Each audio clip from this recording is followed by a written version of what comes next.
mínimo alrededor de 1.700.000, 1.800.000, Silvia. Mientras las centrales obreras, Jorge y oyentes, superaron las expectativas del gobierno y dicen que su propuesta será siempre de 2 dígitos, los empresarios pues han dicho que ellos están abiertos a seguir la negociación, pero que lo que proponen los sindicatos está muy lejos de alcanzar un posible acuerdo, es decir, de una concertación. Laura Olarte tiene todos los detalles de lo que dijeron después de esta primera mesa. Se vuelven a reunir el 11, el jueves, y el viernes 12 para ver si finalmente van acercando las propuestas las centrales obreras y los empresarios. Las decisiones están divididas. Por una parte, los sindicatos piden un aumento del salario mínimo del 16%, que dejaría el salario por encima de 1.888.000 pesos, mientras que los empresarios proponen un aumento del 7,21%, dejando el salario en 1.739.000 pesos. Por su parte, los empresarios se pronunciaron asegurando que no es coherente el aumento que proponen los sindicatos con la situación actual del país y asegurando que el valor de 2 cifras no es viable, pero están abiertos a las propuestas que llegarían el próximo jueves en la mesa de concertación. María Elena Ospina, presidenta nacional de ACOPI. No tiene nada que ver con la situación del país. Nosotros tenemos que ser muy coherentes con lo que tenemos hoy. Entonces, estamos muy alejados, pero bueno, estamos en una mesa de concertación y vamos a mirar. Mientras tanto, los sindicatos aseguraron que la negociación dependería de que el aumento del salario mínimo llegue y se mantenga en 2 dígitos. Fabio Arias, presidente de la CUT. Pero es evidente que la diferencia ya por sí mismo muestra que el empresariado pues no pareciese tener mayor voluntad de poder llegar a unas cifras que nos acerquen. Por el momento, las 2 partes están dispuestas a negociar el próximo jueves las nuevas propuestas que llevarán a la mesa para que se tengan en cuenta en el aumento final del salario mínimo. Hasta el 15 de diciembre a las 11:59 de la noche se debería tener ya una decisión. De lo contrario, se extendería el plazo máximo hasta el 30 de diciembre. Y si no se logra llegar a un acuerdo, la decisión queda en manos del presidente Gustavo Petro, quien lo definiría este aumento por medio de un decreto. Y la otra noticia económica es que se cayó la reforma tributaria. Nada que le pasó al gobierno, otro hueco fiscal para el gobierno. El gobierno está analizando la posibilidad de medidas, entre ellas decretar una emergencia económica, porque el hueco es grande, son más de 16 billones de pesos, lo que le falta al presupuesto de 2026. Don Andrés Carmona, usted está allí en el Congreso de la República, habló el ministro de Hacienda, también hablaron las partes y por supuesto desde el gobierno están diciendo o están reaccionando en contra de quienes decidieron hundir esta reforma tributaria. Así es, Silvia, con una decisión de 9 votos por el no y 4 por el sí. La Comisión Cuarta del Senado fue la que terminó hundiendo este proyecto de reforma tributaria. Negaron la ponencia de archivo después de 3 jornadas largas, llenas de dilaciones, llenas de discusión en las comisiones económicas del Congreso de la República. Se cae esta reforma tributaria, con lo que el presupuesto general de la Nación para el año 2026 queda desfinanciado en 16,3 billones de pesos, algo que lamenta el ministro de Hacienda, Germán Ávila, y anunció que están evaluando todas las medidas posibles. Escuchemos. Y han generado una situación de dificultades para la implementación de varios proyectos sociales, razón por la cual el gobierno va a analizar cuidadosamente las decisiones que sean necesarias y que deba tomar para asegurar el cumplimiento de las metas sociales que se ha planteado el gobierno en su plan de desarrollo.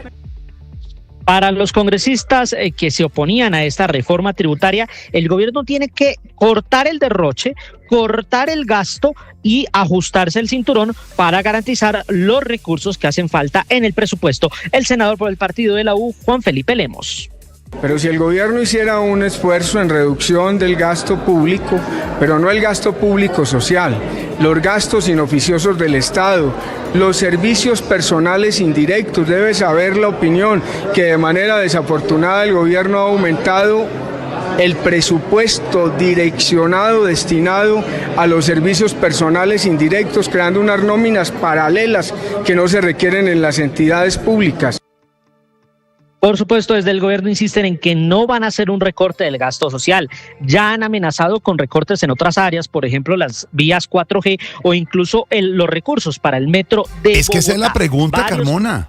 Esa es la pregunta. ¿De dónde va a sacar el gobierno? ¿Cuánta plata es? Mire, eran 556,3 billones, 546,3 billones de pesos. Queda en 530 el presupuesto. Sí.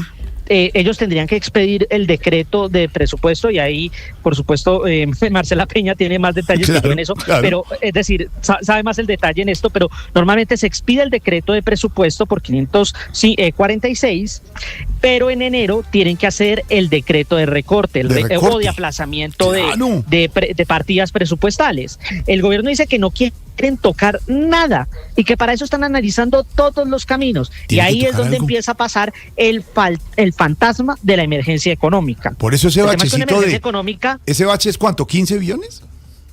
Son 16,3 billones de pesos. ¿Tú tienes que tocar algo? Claro. Pero es que el fantasma de la emergencia, Jorge Alfredo, y es el gobierno dice que vamos camino a una emergencia por la crisis fiscal, pero una emergencia económica se tiene que decretar ante un hecho sobreviniente. La negativa de un proyecto de ley no es un hecho sobreviniente, hace parte del hacer natural del Congreso de la República, ¿sí? Entonces el gobierno podría decretarlo, podría establecer un decreto madre, eso le da facultad con fuerza de ley para decretar por entre 30, 60 y 90 días para establecer decretos con fuerza de ley. Ahí podría ingresar los artículos de la tributaria y mientras tanto, mientras la Corte Constitucional define, pues pasan unos meses de recaudo de esos recursos. El tema es, se estaría utilizando una figura que es inconstitucional a todas luces, porque lo que se hizo fue simplemente negar una reforma tributaria que estaba desfinanciada en 16 billones de pesos. Un presupuesto financiado en 16 billones de pesos. Y lo que le están pidiendo al gobierno es córtele al gasto, córtele al derroche, córtele a los contratos de prestación de servicios, bájele un poquito al derroche para que se puedan ajustar las cuentas. Para ellos no es derroche, para ellos es inversión. Pero de eso allá, perdóneme, ahí tiene que haber un recorte. Lo cierto es que hoy, don Carmona, en el rollazo político está archivada la reforma tributaria. Esa es la noticia. Y hay que mirar la posibilidad, como dice antes Carmona, de ese fantasma que se llama emergencia económica, que sería grave, Carmona, y tendría que justificarse muy bien. Una emergencia económica no se puede decretar porque sí. Tocaría mirar por qué y en dónde y cómo. No, eso no es tan fácil, Pedro. Jorge, es que uno de los argumentos para hacer la Constitución del 91 fue precisamente evitar que se dictaran decretos por la figura del estado de sitio. Recuerde usted que eso era inmediato y había emergencia económica sin ningún tipo de restricciones ni de frenos. Hoy en día, para hacer una emergencia económica, tiene que cumplir muchos pasos, que en este caso, como lo dice Andrés Carmona, Jorge, es que que se le hunda a un gobierno una reforma tributaria en el Congreso, eso no es un hecho sobreviniente. Perdieron una reforma. Entonces tienen que reformularla, ajustarse y volver a trabajar con los instrumentos del Estado. No es como, por ejemplo, el COVID.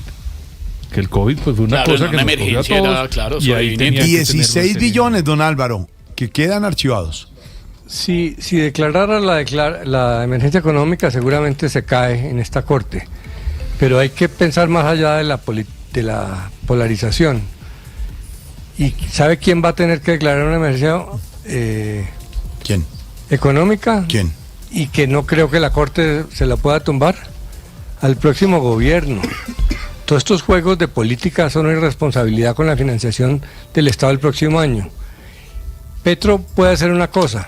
¿Qué? Se gasta, hay menos plata, se gasta todo, el 75% en los meses hasta agosto, y cuando entra el nuevo gobierno no tiene ni para septiembre. Nada. O sea que todos estos juegos de la oposición creyendo que están golpeando a Petro, como siempre se les va a devolver. Y esto es una bomba contra el próximo gobierno, que va a encontrar una situación dramática. Para funcionar, no va a tener caja de funcionamiento, va a tener que arrancar el gobierno declarando una reforma tributaria onerosísima, durísima para los colombianos, va a tener que declarar una emergencia económica, va a tener que hacer un endeudamiento muy grave, porque se va a dejar llegar la situación fiscal al mayor extremo por jugar a la política.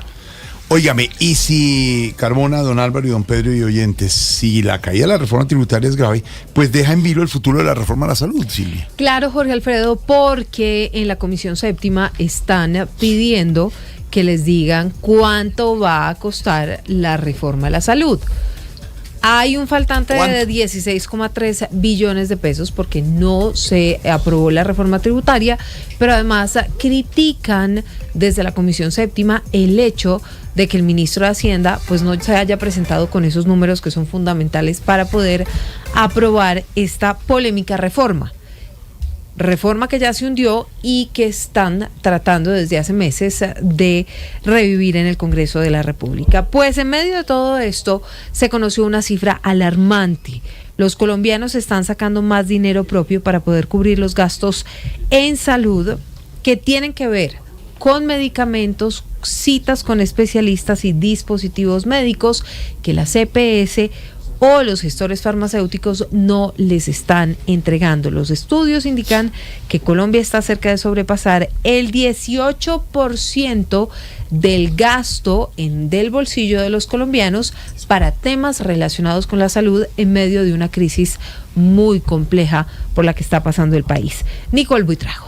Buenas tardes. Basta con acercarse a un dispensario de medicamentos o a cualquier sede de una IPS para encontrarse con una sola respuesta. Los colombianos están usando gran parte de sus propios ingresos para cubrir los temas de salud. Mensualmente le toca uno comprar, por ejemplo, el medicamento de la tensión, de la azúcar. Mensual por lo menos son más de 100.000.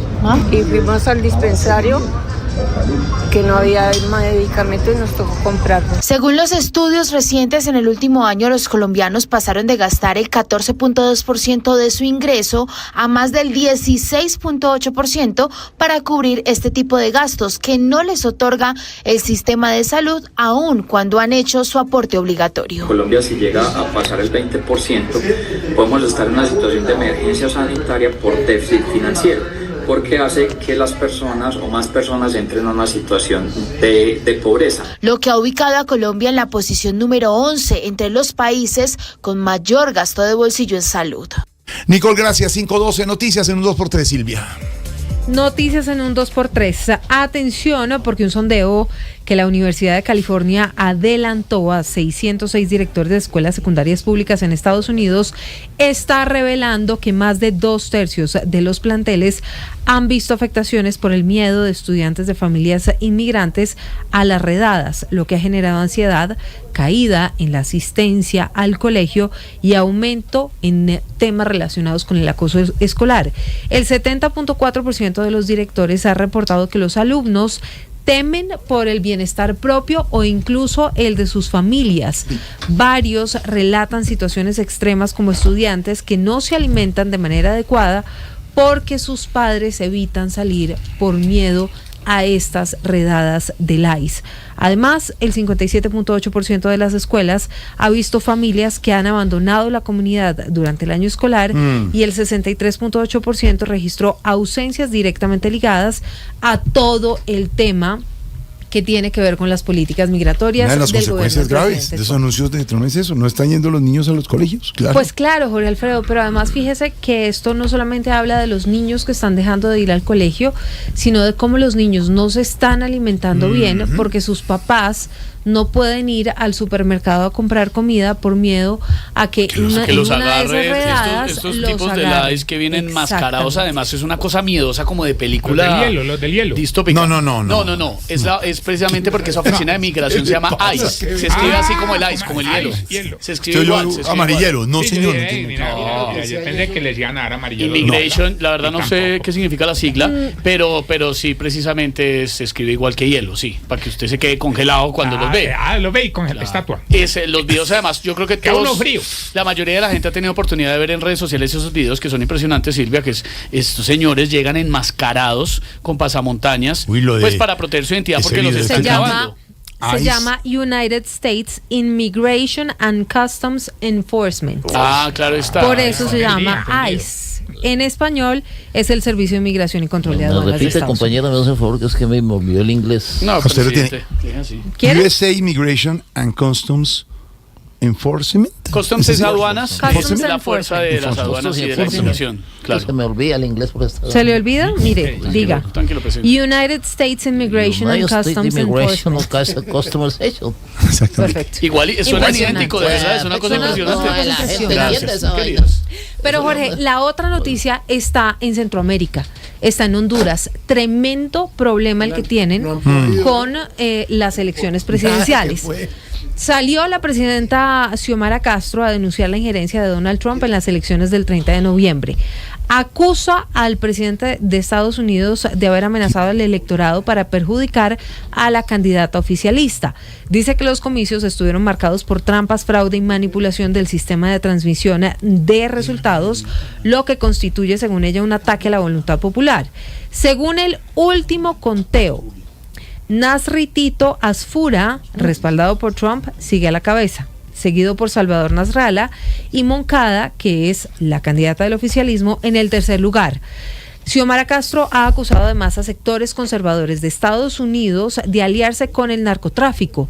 Lanzó durísimas críticas a ese indulto al expresidente de Honduras, Juan Orlando Hernández, quien fue condenado también por delitos relacionados con el tráfico de drogas, y dijo que el proceso está viciado de nulidad. 5 de la tarde, 16 minutos. La Fiscalía imputó